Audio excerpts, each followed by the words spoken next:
You'll have seen the pictures from Brazil. Thousands of protesters stormed Congress, the Supreme Court and the presidential palace. It left us asking, where did that come from? To answer that, we need to start with two men.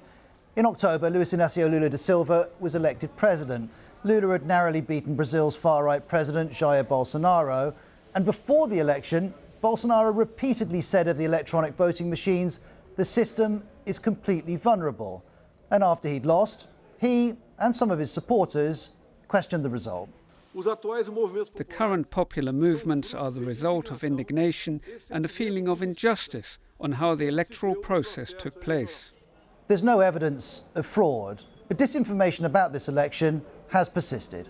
These conspiracy narratives, the idea that the election was somehow rigged, that Bolsonaro was the true winner and that it wasn't actually Lula, those are narratives that have been spread online for several months, predating the election itself and actually quite a while before that. And in November, these ideas were tested in court. A challenge by Bolsonaro's party was rejected by Brazil's electoral authorities. But some of his supporters continued to protest. They called for the military to intervene. And they've turned to violence. When Lula's win was certified by electoral courts, they torched buses in Brasilia and tried to storm the federal police headquarters. On Christmas Eve, police unveiled a bomb plot near the Brasilia airport. As for Bolsonaro, in late December, he left Brazil and headed to Florida. We've seen him there. It's thought he's based in Orlando. And after this weekend's riots, he tweeted that the invasion of government buildings crossed the line. Lula, though, accuses him of encouraging this. And the sense of grievance held by both camps runs deep.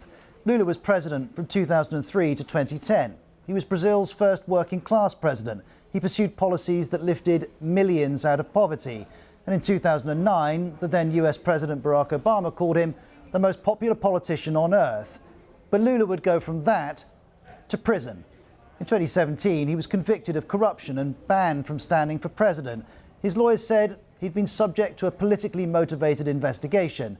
This is disputed, though the judge behind the conviction would later become a minister under Bolsonaro. Lula would serve 580 days in prison until his conviction was annulled. He was released.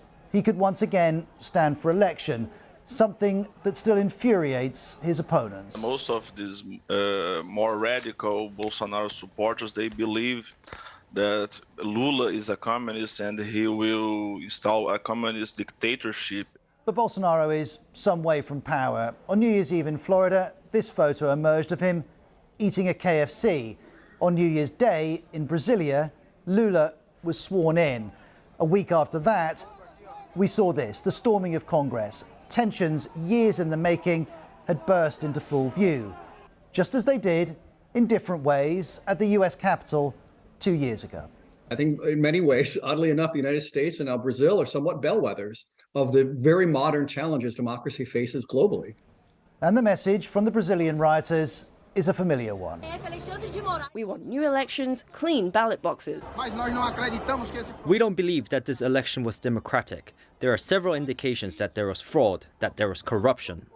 And so, while this is a story specific to Brazil, there's a broader truth here, that if politicians repeatedly tell their supporters that the electoral system is broken, in the end, some are going to believe them and act on it.